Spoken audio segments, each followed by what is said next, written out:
नमस्कार जन टीवी में स्वागत है आपका। मैं हूं योगेंद्र। आप देख रहे हैं एक मुलाकात में आज हमारे साथ हैं भाजपा के वरिष्ठ नेता और राजस्थान के उदयपुर वाटी के विधायक सुखकरण चौधरी साहब। चौधरी साहब, आपका जन टीवी में बहुत बहुत स्वागत। नमस्कार। चौधरी साहब, राजनीति में पहली मर्तबा आप जीत करके आए हैं। छोटा सा आपका सफर राजनीति में, पहली बार आपने कोशिश की या फिर एक लंबा सफर है राजनीति का?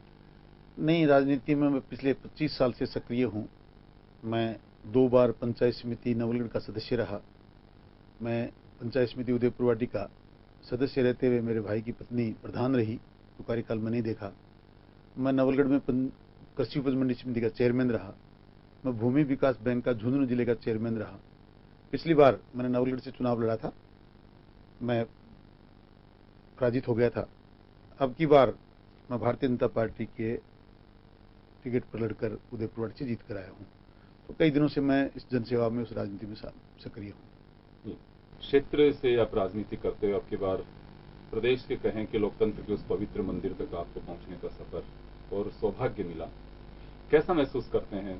क्योंकि यहाँ से नियम बनते हैं, कायदे बनते हैं, प्रदेश की जनता की उम्मीदें जगती हैं, क्या महसूस करते हैं आप? मैं आभारी हूं जनता के कि उन्होंने मुझे इस सेवा का मौका दिया। इसमें कोई दो राय नहीं। प्रजातंत्र का बहुत ही पवित्र मंदिर वो है जहां हम बैठते हैं, पर कोई बहुत ज्यादा अच्छा महसूस मैं नहीं करता। जिस प्रकार की सोच मेरी थी कि वहां जाने के बाद इस प्रकार का होगा, ऐसा तो नहीं हो पाता है। लोग जो सोचते हैं वो भी नहीं होता है। और सारी ही चीजें जैसी हम लोग पढ़ते थे, या STM में हमने पढ़ा, पॉलिटिकल साइंस में हमने पढ़ा, अध्ययन के समय, स्टूडेंट लाइफ में, या बाद में व्यवसाय के समय, जिस प्रकार का एक मन में बात थी कि विधानसभा में ऐसा कुछ होता होगा, उतना नहीं हो पाता है। फिर भी मैं पूरी कोशिश करता हूं कि जनता की आवाज बुलंद हो, किसान की आवाज यहां आकर उठे, उनके सबको न्याय मिले, उनके फायदे की बातें यहां हों। इस बात की कोशिश तो करते हैं, कुछ हो पाती हैं, कुछ रह जाती हैं। तो ऐसा क्यों लगता आपको कि वजह क्या? हमने देखा भी होगा 4 साल से ज्यादा का वक्त अब तो सामने चुनाव आने वाले हैं, क्योंकि ये वो वक्त है कि जब अब आपको अपनी तैयारी में भी जुटना है। ये बिल्कुल सही है, तैयारी में जुटना ही है, जाना ही है। जनता की सेवा करने का जब एक काम हाथ में ले लिया है तो उसको करना भी है। पर कुछ तो हम सोचते हैं कि सब कुछ ऐसा होना चाहिए जैसी हमारी जनता कहती है, या फिर हम सोचते हैं। हो सकता है कई बार हम इस बात में, हमारी सोच में कोई कमी आ जाती होगी, या फिर कहीं उतना नहीं हो पाता होगा। पर कहीं ना कहीं तो कोई ना कोई खामी सिस्टम में, पार्टियों की बात मैं नहीं करना चाहता, पार्टियां तो आती जाती हैं, समीकरण तो बनते बिगड़ते हैं, नेता भी आते जाते हैं। पर प्रजातंत्र की मूल भावना जो होनी चाहिए, या जिस प्रकार की हम उसकी व्याख्या पसंद करते हैं, या उसका मूल्यांकन हम जिस प्रकार करना चाहते हैं, अक्सर से तो ऐसा नहीं हो पाता। फिर भी कोशिश करते हैं, जो लोग सावचेत हैं, जो लोग अपनी बात को समझते हैं, जो क्षेत्र की चिंता करते हैं, और जो सदन में बैठते हैं, उनकी बातों का की वहां भावना की कदर भी होती है और काम भी होते हैं। एक लगातार एक सवाल उठता है, चाहे पार्लियामेंट हो चाहे स्टेट असेंबलीज हो, गंभीरता पे सवाल उठता है कि गंभीरता खत्म होती जा रही है। जो गंभीर इश्यू होने चाहिए उन पर बहस नहीं हो पाती है। हाउस जो होते हैं, उनकी जितनी मीटिंग्स होनी चाहिए उनमें लगातार कमी आ रही है। ये बात बिल्कुल सही है। लोग अब जिस तरीके से लोग पहले काम करते थे, और जितनी उपस्थितियां पहले हुआ करती थी, आज सदन में न तो उतनी उपस्थिति हो पाती है, न उतनी मीटिंगें हो पाती हैं। और ये बात सही है कि वो चीजें जो होनी चाहिए थी नहीं हो पा रही हैं। हमें भी इस बात का थोड़ा सा खेद होता है। हम पहली बार जरूर वहां सुनकर आए हैं। हम चाहते थे कि सारी चीजें, जैसा पुराने जमाने में हम कई विधायकों से मिलने जाते थे और उनके यहाँ किस प्रकार की बातें होती थी, वो कहते थे हमसे बिल्कुल उपस्थिति अनिवार्य है, हम आज ये कानून बनता है, आज ये बनता है। अब सब कुछ एक तो बना बनाया कागज सामने आता है। कमेटियां हैं, कमेटियों को भी मैं राज्य उपक्रम समिति का सदस्य हूं, पर जितना हमने सोचा था उसके अनुसार फैसले नहीं हो पाते। कुछ तो लोगों की उपस्थिति कम रहती है, और उपस्थिति होने के बाद भी सब कुछ ही जैसे प्री डिसाइडेड हो, ऐसा सब कुछ होता है जो नहीं होना चाहिए। तो थोड़ी सी प्रजातंत्र में कमी खामी तो आई है। डिबेट किसी भी सब्जेक्ट की बहुत ही महत्वपूर्ण होती है, क्योंकि विभागवार बजट पे साल में एक बार अवसर मिलता है ये। लेकिन संख्या की बात करें तो बड़ी मैं तो कहूँगा एक बड़ी चिंताजनक स्थिति रहती है कि कई बार तो 50 के आसपास के सदस्य नहीं होते। ये बात बिल्कुल सही है कि अब की बार तो जो लास्ट सेशन था जिसमें सर्वाधिक उपस्थितियां होनी चाहिए थी उसमें कम हो रही हैं। अब कारण क्या है, मैं तो व्यक्ति से बता सकता हूं कि मैं बराबर विधानसभा में पूरी उपस्थितियां दर्ज कराता आया हूं, पर ये मुझे भी लगता है कि लोग क्यों उपस्थित नहीं होते, कारण क्या है समझ में आता नहीं। पर ये दुर्भाग्य है प्रजातंत्र का, डिबेट में लोग कम भाग ले रहे हैं। लेना चाहिए। दूसरा एक सत्ता पक्ष के सदस्यों को भी मैं अक्सर देखता हूँ, बात यही की नहीं है पार्लियामेंट की वे, और मैं तो कहूंगा कि एक सजगता कहूंगा सदस्यों की, कई बार मंत्रियों के जवाब से संतुष्ट नहीं होते। अब ये भी एक सिस्टम है प्रजातंत्र का, जैसा हमें बार बार कहा जाता है कि जो जवाब मिला है उसी से संतुष्ट आपको होना है। कहीं ना कहीं जवाब देने वाले लोग भी वो मंत्री हैं, वरिष्ठ हैं, पार्टी ने उनको कुछ सोच समझ के मंत्री भी बनाया होगा, लेकिन कई बार जब मैं खुद संतुष्ट नहीं होता तो मैं सोचता हूं कि इसकी बजाय इसका जवाब ये होना चाहिए था, और सही जवाब भी कोई और होता है, लाइन से हटकर या बात तथ्यों से परे। इसका कारण मैं मंत्रियों की अकेली गलती नहीं मानता, मैं गलती ये मानता हूं कि ब्यूरोक्रेसी पे सब कुछ आधारित हो गया। आपकी क्षमता इतनी होनी चाहिए कि आप खुद पढ़ें, आपको खुद को पता हो कि इसका जवाब क्या होना चाहिए, वो जवाब आना चाहिए। हालात ये हैं कि ब्यूरोक्रेसी जो कुछ लिख के देती है मंत्री महोदय उसी को पढ़ते हैं। प्रधानमंत्री नरेंद्र मोदी का मुझे ध्यान है कि 2 साल पहले बजट सत्र के दरमियान ही उन्होंने कहा था कि हम आपस में लड़ते हैं, 5 साल बाद एक कठिन परीक्षा का दौर से हमें गुजरना पड़ता है पॉलिटिशियंस को, और ब्यूरोक्रेसी स्थायी रूप से होती है और ये पूरे मजे लेते हैं। ये सब जानते हैं। आपकी पार्टी पे अभी 17 विधानसभा सीट में, यानी कि 3 जो बाई इलेक्शन में, उसमें हार का एक बड़ा कारण ब्यूरोक्रेसी को माना गया। अभी मंथन में बाद में निकल करके आई। तमाम चीजों को जानने के बावजूद भी एक बैलेंस बनाने की कोशिश क्यों नहीं की जाती कि हम केवल ब्यूरोक्रेसी पे क्यों डिपेंड रहे हैं, जो सही है। हो सकता है किसी भी पक्ष का विधायक हो, अगर वो जेन्युइन बात कह रहा है तो ये कभी नहीं सुना मैंने कि हाँ इसकी जांच करा देते हैं, जो दोषी हो खिलाफ कार्रवाई कह करके। तीसरी, पिछले आप देख लीजिए 4 बजट आपने देखे होंगे, अगर किसी ने गलत जानकारी भी दी, किसी के खिलाफ कार्रवाई होते हुए देखा आपने? ये मैं पहले ही आपसे कह चुका कि सब लोग उन पे डिपेंड हैं, और सबका मात्र ब्यूरोक्रेसी पे डिपेंड होना प्रजातंत्र का सही मायने में परिभाषा नहीं है। प्रजातंत्र को आप परिभाषित करना चाहते हैं तो डेमोक्रेसी में जो लोग जीत कर आए हैं, जनता ने जिन पर भरोसा किया है, उनकी आवाज को सुनना चाहिए। मैं मानता हूं कि योग्यता, शैक्षणिक योग्यता का प्रावधान इसमें नहीं है, पर सारे के सारे लोग ऐसे नहीं हैं जो नहीं समझते हों। कुछ वरिष्ठ लोग हैं जो बिना पढ़े भी अनुभव के हिसाब से मानते हैं, और कुछ नए लोग चुनकर आए हैं, उनमें योग्यता है, उनकी शैक्षणिक योग्यता इतनी अच्छी है कि वो अपने आप को समझ सकते हैं, पढ़ सकते हैं और सब चीजों का उल्लेख कर सकते हैं। उसके उपरांत भी पूरा ब्यूरोक्रेसी पे निर्भर रहना ये उचित नहीं है, और इसका नुकसान भुगता भी है, हम जानते हैं। ये बात भी खुलकर सामने आई है कि ब्यूरोक्रेसी पे निरंकुश होने की वजह से, उन पे अंकुश नहीं होने की वजह से ऐसा ये हालात हुए हैं। तो कुछ इसके लिए कोई रास्ता तो निकालना होगा, क्योंकि मैं अक्सर ये सुनता हूँ वहाँ पे जो मंत्री जवाब देते हैं। रोचक बात तो ये कि कई बार इस पे ठप्पा और लगा देता। आपने कहा कि पढ़ के आना चाहिए, कुछ पढ़ने लिखने वाला आदमी हो तो कोई हावी नहीं हो सकता, चीजों की जानकारी हो तो आप कह सकते हैं। अगर आपको कोई बना भी रहा है कि तो आपको अगर महसूस होता है कि मुझे ये साइडलाइन करना है, यही तो बात आपने कहा कि संतुष्ट नहीं होते, यही तो कारण है। मैं कह रहा हूं कि वो जो पढ़ के आता है, जिसको पता है कि वास्तविकता ये है, और वो बात सामने वाला अगर पढ़ के नहीं आता है और उसके अनुसार जवाब नहीं मिलता और ब्यूरोक्रेसी का लिखा हुआ जवाब पढ़ना पड़ता है, तो संतुष्ट नहीं हो पाता। वो तो उस पर ठप्पा और लगा देते हैं कि मुझे तो जवाब विभाग से ये मिला है।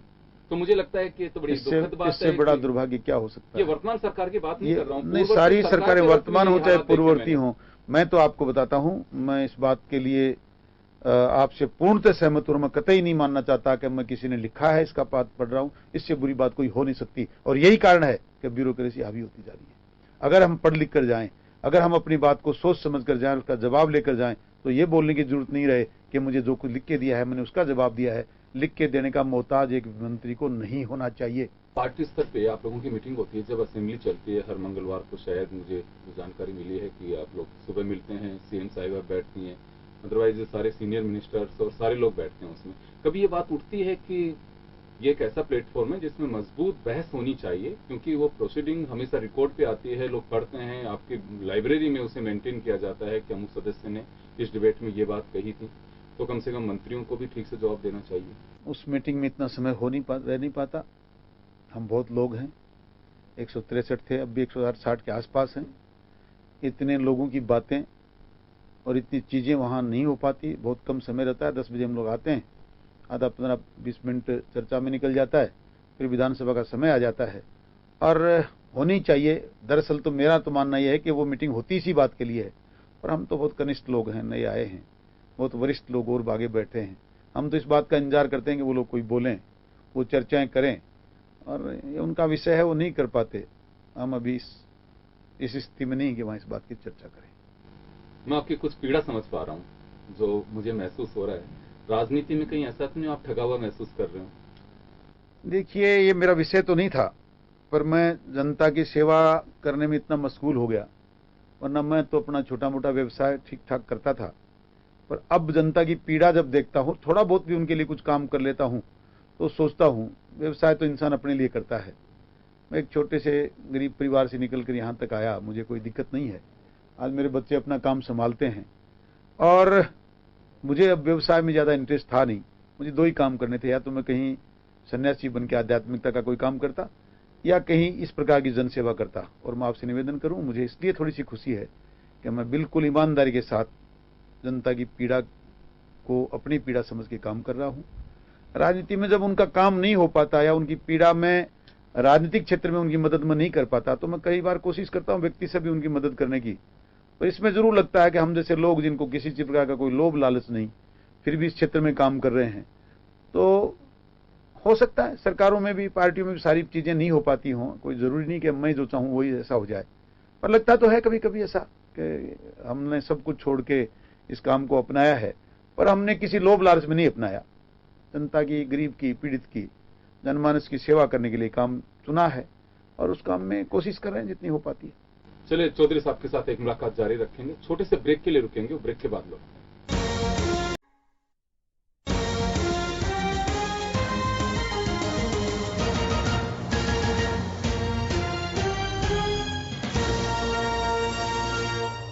ब्रेक के बाद एक बार फिर आपका स्वागत है। आप देख रहे हैं एक मुलाकात में हमारे साथ हैं भाजपा विधायक सुखकरण चौधरी जी। चौधरी साहब, राजनीति का सफर भी आपने बताया कि यूं तो देखें विधायक पहली बार बने आप, लेकिन चुनाव दूसरा लड़ा आपने, पंचायत समिति सदस्य भी रहे, कोऑपरेटिव बैंक के चेयरमैन भी आप रहे। यह एक मेरा छोटा सा सवाल यह है कि राजनीति में क्या कोई ये माना जा सकता है, कई बार बात कही है कि अच्छे लोग भी आने चाहिए, कई रिटायर्ड ब्यूरोक्रेट्स भी आते हैं इसे मान करके, सेवा का एक माध्यम मान करके, लेकिन अभी माना जा सकता है कि वास्तव में एक सेवा का माध्यम राजनीति रह गया है? देखिए, ये नहीं कह सकते कि सेवा का माध्यम राजनीति नहीं रह गया। मैं इस बात को भी डिनाई नहीं कर सकता कि कुछ लोगों के लिए प्रोफेशन है, लेकिन मैं जब अपने आप के लिए कह रहा हूं, तो मैं ये नहीं कह सकता कि मैं अकेला मात्र ऐसा हूं। ऐसे और भी बहुत लोग होंगे जो इसको सेवा समझ के इसको सेवा का माध्यम बनाते होंगे। कुछ लोगों को व्यक्ति से जानते भी हैं। इसलिए ऐसा नहीं है कि नहीं रह गया है। आदमी की सोच होनी चाहिए, आदमी का विचार होना चाहिए, उसका निश्चय होना चाहिए कि मुझे सेवा करनी, तो कौन रोकता है। अब कोई तय करके आया है कि मुझे तो किसी और उद्देश्य से इसको काम में लेना, तो उसकी मर्जी है।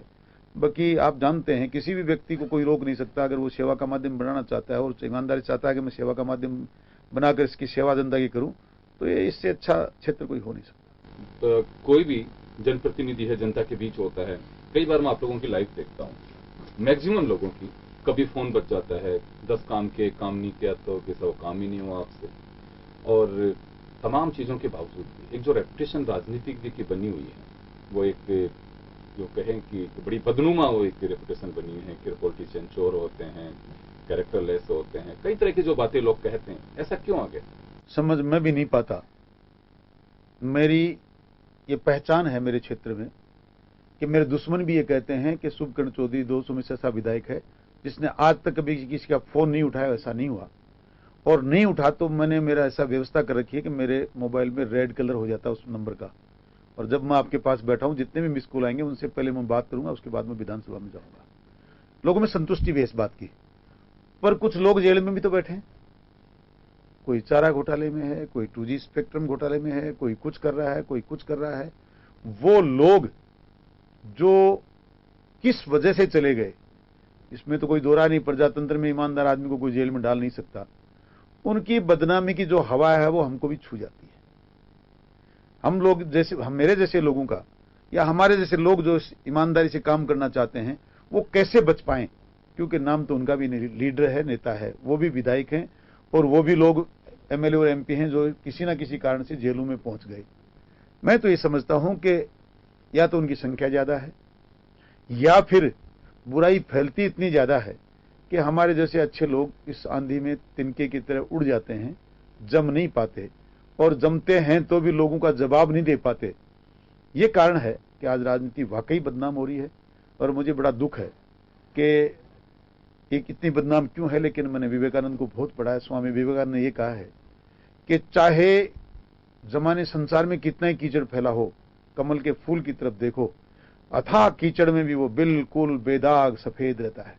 आप शुरू से बीजेपी से जुड़े रहे कि बीजेपी से टिकट मिला, आपने चुनाव लड़ लिया, जीत गए? मैं शुरू से ही भारतीय जनता पार्टी की विचारधारा का आदमी हूं।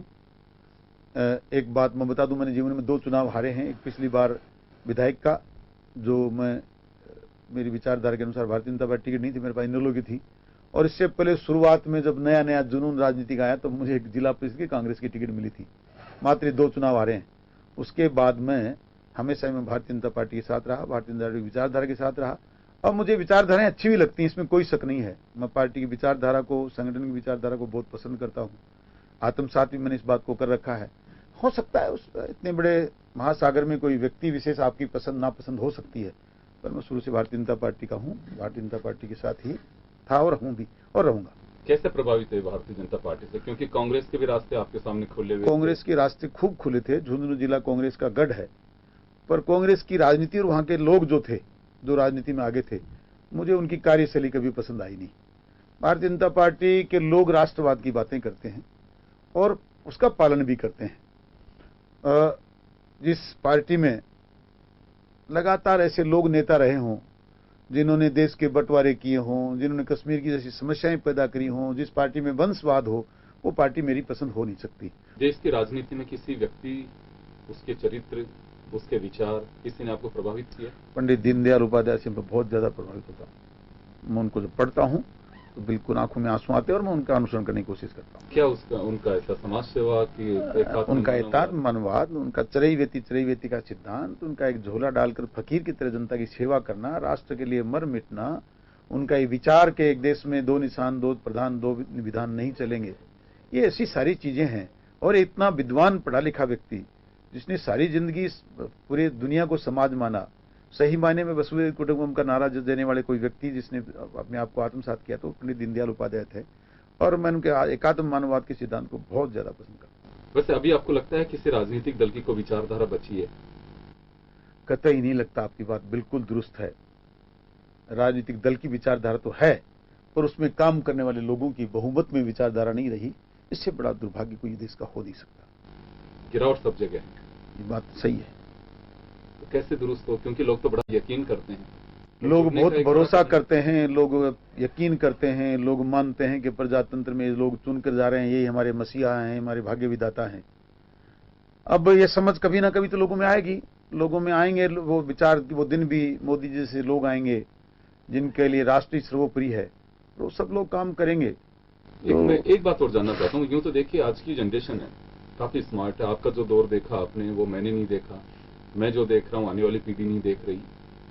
एक मजा हुआ जो आदमी राजनीति में पहुंचता है, यानी कि असेंबली में पहुंचे, पार्लियामेंट में पहुंचे, उसका जो एक विश्वास, उसका एक अंदाज, वो ज्यादा बेहतर मानते हैं कि जैसे आपने पंचायत समिति का सदस्य का चुनाव लड़ा, सरपंचों को भी देखा, 25 साल आपको यहाँ तक पहुंचने में लगे हैं। जब चुनाव नजदीक आते हैं तो एक स्टेटस सिंबल हो गया कि बड़ी लग्जरी गाड़ी होनी चाहिए, आपके व्हाइट कुर्ते पजामे में 5-7 लड़के बैठे हों, सोने का कड़ा हो, तो उससे इंप्रेशन बनता, और कई लोग पास भी हो जाते हैं। उनको लेकर गलेमर की दुनिया हर एक व्यक्ति को प्रभावित करती है, इसमें कोई दो राय नहीं। जिस प्रकार संस्कार और संस्कृति खत्म हो रही है, आपने और कहा मैंने भी माना, उसके अनुसार लोग जब सब्ज बाग दिखाते हैं ना, लोग बड़े जल्दी प्रभावित हो जाते हैं। फिर ये चमक परमानेंट रह नहीं पाती। लेकिन एक बार तो उससे क्षेत्र के साथ धोखा होता है। धोखा हो जाता है, धोखा बहुत लोग खाते हैं। धोखा तो बैंकों को दिया जा रहा है, धोखे हर एक जगह हैं। अब इसका मूल्यांकन करने वाली जनता जिस दिन समझ जाएगी, और जनता का विवेक जब ये मूल्यांकन करने में तय हो जाएगा कि ये जो सामने आ रहा है ये डायमंड नहीं है, ये शीशा है जो चमकता है। उसकी पहचान जिस दिन लोग करने लग जाएंगे उस दिन प्रजातंत्र का सही स्वरूप निखर कर आएगा। क्योंकि मैं राजनीतिक दलों के लिए ये देख रहा हूं कि लोकतंत्र में जातिवाद, क्षेत्रवाद, संप्रदाय इनको बड़ा जहर माना था, लेकिन आज पोजीशन ये होगी किसी भी दल की कि जिता वो होना चाहिए, वो चाहे दागी हो चाहे बागी हो। दुर्भाग्य है प्रजातंत्र का। पर मैंने तो राजनीति शुरू करी तब से, और पिछले दिनों में इलेक्शन के दौरान भी मैं बातें लोगों से कहता था कि रंग और नस्ल, जाति और मजहब जो भी हो आदमी से कमतर है। और मैं लोगों से कहता था कि इस हकीकत को मैं तो जान गया, तुम भी जान जाओ तो कोई बात बने। पूछ कर अस्क अपनी आंखों से मुस्कुराओ तो कोई बात बने। सिर झुकाने से कुछ नहीं होता, सिर उठाओ तो कोई बात बने। ये मैंने आम जनता को बहुत कहा है और मेरी मीटिंगों में भी कहता हूं। जो मैं कहता हूं उसको सुनो, मेरी बातों में भी मत आओ, तुम सोचने की कोशिश करो और इन चीजों से ऊपर उठकर उनका भी मूल्यांकन करो जो तुम्हारे सामने आए हैं। आज कटोरा लेके मांग रहे हैं, कल कहीं तुमको ही वापस ये कटोरा सिर में देके मार ना दें। इस बात का लोगों को कहते हैं, समझाते हैं, कोशिश भी कर रहे हैं। और मैं आपको बता दूं, मैं इन चीजों में सफलता प्राप्त करता जा रहा हूं। शेखावाटी की पहली विधानसभा है जिसमें लिंगानुपात 958 था 1000 बच्चों पर जब मैं वहां का सेवक बना। आज वहां का लिंगानुपात 1043 बेटियां हैं 1000 बेटों पर। ये बहुत बड़ी बात है। अब लोग भरोसा करने लगे। झुंझुनू के लिए इसको तो मैं भी एक सैल्यूट करना चाहूंगा। उदयपुरवाटी की बात है, स्पेशली झुंझुनू में उदयपुरवाटी में 1043 है। प्रधानमंत्री जी का जो कार्यक्रम बना था वो शायद अब भी बना है, 8 तारीख का बन रहा है। पहले विकास नहीं रहा वहाँ पे उदयपुरवाटी में। उदयपुरवाटी में विनाश के सिवा कुछ नहीं रहा, क्योंकि पहले तो राज्य मंत्री भी रहे हैं वहां से। राज्य मंत्री के परिवार की स्थिति यह है कि उन्होंने इंसानों की हत्याएं कर रखी हैं। इंद्र सिंह पोंग की हत्या उन्होंने करी, एक पूर्व विधायक के हाथ पैर उन्होंने तोड़े, एक शंकरलाल जी शर्मा जो सरपंच थे जिनके शरीर पे इतने टुकड़े टुकड़े कर दिए थे कि आज उनको मौत के ग्रास में 2-4 साल बाद जाना पड़ा। जमीनों पे कब्जा करने का उनका धंधा रहा। 500 बीघा सरकार की जमीन पे कब्जा करने के बाद तो उसको मैंने खाली करवाया। लोगों की जमीनों पे कब्जा करना, दुकानों पे कब्जा करना, एक वैसी दरिंदे की तरह से हरकतें करना, ये उनका काम था। उनको पता ही नहीं था राजनीति होती क्या है। वो तो आधा टाइम कभी विधानसभा में होते, आधा टाइम जेल में रहते। विकास कहां से होता, वहां तो विनाश ही विनाश होता। चलिए, मेरे 2 छोटे छोटे सवाल हैं। अभी आपको बड़ी परीक्षा के दौर से गुजरना होगा, क्योंकि जिसके लिए आपने 4 साल एक्सरसाइज की है, जो आपको बता रहे हैं कि मैंने बहुत काम किया है, उस परिणाम के प्रति आप कितने आश्वस्त हैं? मैं 100% आश्वस्त हूं। मुझे उदयपुरवाटी की जनता पर इतना भरोसा है कि इस सेवक को उसके मालिकों से कोई नाराजगी, इस सेवक से मालिकों को नाराजगी हो नहीं सकती। वो संतुष्ट हैं। वो अगर नाराजगी उसकी व्यक्त होती है तो लोगों को कहने लगे मेरे मालिक और जो मेरा भविष्य बनाने वाले हैं या मुझे सेवा का मौका देने वाले हैं, वो जो कुछ भी उनको पसंद नहीं मुझे ही कहते हैं डांट के। और जब तक उनका और मेरा संवाद है, जब तक कोई सभी पीड़ा या अच्छाई बुराई मेरे से शेयर कर रहे हैं, तब तक वो मेरे के साथ धोखा नहीं हो सकता। सार्वजनिक जीवन में एमएलए जो है उसकी बड़ी भूमिका होती है। अपनी पर्सनल लाइफ भी होती है, बीवी बच्चे भी होते हैं, परिवार के लोग भी होते हैं। कैसे मेंटेन करते हैं? क्योंकि मैं देखता हूं कई एमएलए मित्रों को कि सुबह निकलते हैं रात तक, कभी किसी के विवाह समारोह में, या किसी के तो 2 बजे आ रहे हैं, कभी 3 बजे भी पहुंच रहे हैं, कभी सुबह तक की भी चलता है कि डोली उठे उससे पहले चलो मिल लेते हैं। तो ये कैसे मैनेज करते हैं आप? देखिए, बड़ी जोरदार बात आपने कही है, पर मेरे साथ ये समस्या इसलिए नहीं है। आज तो मेरी धर्मपत्नी है नहीं, पर जब तक रही तब तक हमने व्यवसाय भी ऐसा ही किया कि रातों को आना, सुबह जल्दी जाना। हमने सड़कें बनाने का काम हमारी कंपनी का था, कभी रात को कभी सुबह से, तो उनको आदत थी और बड़ा बहुत सफलता से आराम से काम चल रहा था। पर अब विधायक बनने के 1.5 साल बाद वो चली गई, 2 साल हो गए, नहीं है अभी। पर मेरे बच्चे, अपनी माता की सारी बातें उनमें हैं और अपनी माँ के गुणों पे चलने वाले बेटे बेटी हैं। बेटी अपने ससुराल चली गई है, बेटा है, मेरी पुत्र वधू। दोनों अच्छी तरह जानते हैं कि हमारे पिता में किसी प्रकार का ऐब नहीं, कोई और चाल चलन का खराब नहीं है। जब भी आए जब भी जाएं परिवार के लिए आते जाते हैं।